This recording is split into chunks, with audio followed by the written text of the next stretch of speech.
So guys, suppose करो आप एक सैलरीड एम्प्लॉई हो, बट आप शेयर्स एंड डेरिवेटिव्स में भी ट्रेडिंग करते हो काफी ह्यूज वॉल्यूम में, और आपका जो टर्नओवर की लिमिट है वो काफी एक्सीड करती है।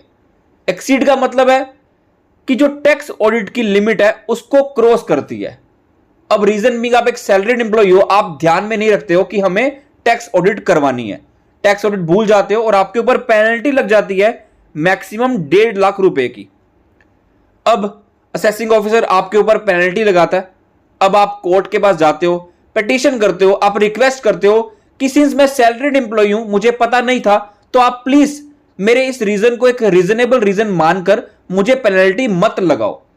तो गाइस, वीडियो को पॉज करते हैं, आपको कमेंट बॉक्स पे बताना है, अगर कोई सैलरीड एम्प्लॉई जो इतनी टर्नओवर ह्यूज वॉल्यूम में डील कर सकता है, क्या उसके लिए एक रीजनेबल कॉस्ट हो सकता है?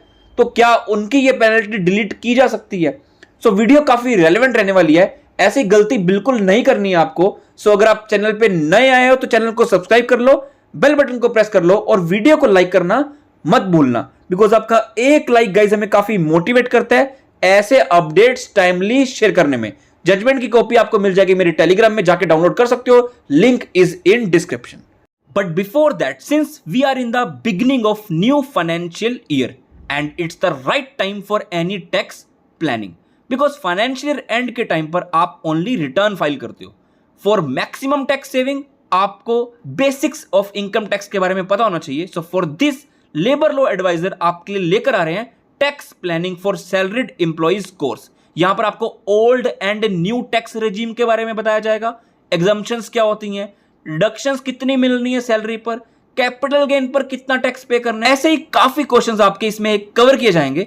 और चाहे आप आर्ट्स बैकग्राउंड से हो, साइंस बैकग्राउंड से हो, आप इस कोर्स को ज्वाइन कर सकते हो, बिकॉज ये कोर्स आपको स्क्रैच से सिखाएगा, बेसिक्स से। लैंग्वेज कोर्स की हिंदी में रहेगी, बट आपको नोट्स इंग्लिश में प्रोवाइड किए जाएंगे। Link is in description and in order to avail additional 20% discount, use my coupon code TAX20. Along with this, you will also get access to the course discussion forum, जहां पर आपके doubts लिए जाएंगे। So go and check it out the course. Thank you. So guys, case कहां पे गया था? Hyderabad bench of ITAT तक। इस केस में फैक्ट्स क्या है? असेसी आपके सामने है जो कि इन्वॉल्व थे in trading of shares and derivative in the relevant assessment year. वो एक सैलरीड एम्प्लॉय भी हैं, बट उनकी टर्नओवर जो उन्होंने अचीव की थी बाय दिस ट्रेडिंग एक्सीड करती है थ्रेशोल्ड लिमिट पे। मैं अभी कॉपी भी दिखाऊंगा। अब लिमिट एक्सीड करती है तो मतलब उनको कंपल्सरी ऑडिट करवानी है अकाउंट्स की, as specified under section 44AB of the income tax act. उन्होंने करवाना भूल गया तो एओ ने क्या किया, असेसिंग ऑफिसर ने उनके ऊपर पेनल्टी लगा दी under section 271B for failure to comply with the provision of section 44AB। 1.5 lakh तक पेनल्टी मैक्सिमम लग जाती है। अब असेसी ने क्या किया, अपील फाइल की before the CIT appeal against the order of AO कि प्लीज मेरे से गलती से ऑडिट करवाना रह गया है। CIT अपील को बोल रहे हैं कि मुझे पेनल्टी ना लगाई जाए। CIT अपील ने क्या किया, रिजेक्ट कर दी जो भी कंटेंशंस असेसी ने दी कि आप अगर बोल रहे हो कि मैं सैलरीड एम्प्लॉई हूं, मुझे नहीं पता है, प्लीज मुझे माफ कर दो।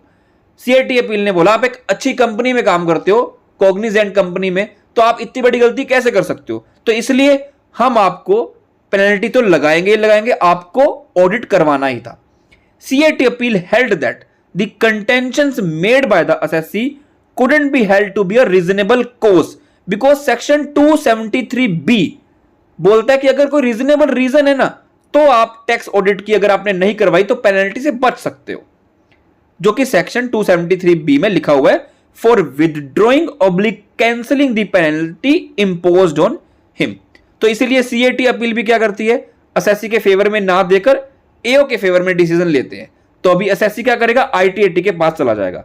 असेसी क्या कहता है, submitted, assessee submitted before the ITAT that the assessee was drawing salary, वो एक सैलरी इनकम अर्न कर रहे हैं on a regular basis, and it was only in the relevant assessment year. सिर्फ एक इसी साल में उन्होंने कुछ ट्रांजैक्शंस कैरिड आउट किए हैं जो कि शेयर्स में डील करते हैं, डेरिवेटिव में डील करते हैं, और उनकी टर्नओवर एक्सीड कर जाती है, तो उनको ऑडिट करवाना बन रहा है, बट उनको अवेयर नहीं था। तो इसलिए प्लीज एक रीजनेबल कॉज मानकर मेरे से ये जो पेनल्टी लगाई जा रही है मेरे ऊपर, वो डिलीट कर दी जाए।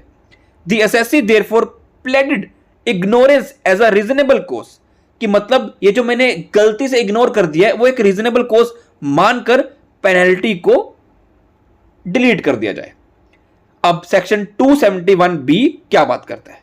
Of the income tax act, वो असेसिंग ऑफिसर को पावर देता है कि आप पेनल्टी लगा सकते हो अगर आपने ऑडिट नहीं करवाई, और who fails to furnish the audit report as required under section 44AB। और सेक्शन 273B क्या बात करता है कि आप penalty, no penalty shall be impossible, penalty जो भी लगाई है वो डिलीट कर दी जाएगी अगर कोई असेसी रीजन दे देता है कि हां मेरे से गलती हुई है।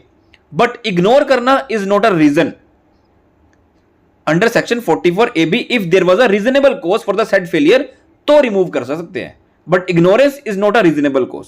The ITAT held that the assessee's case was covered within the provision of section 44AB because उनकी टर्नओवर एक्सीड करती थी बेसिक थ्रेशोल्ड लिमिट से for compulsory audit of accounts.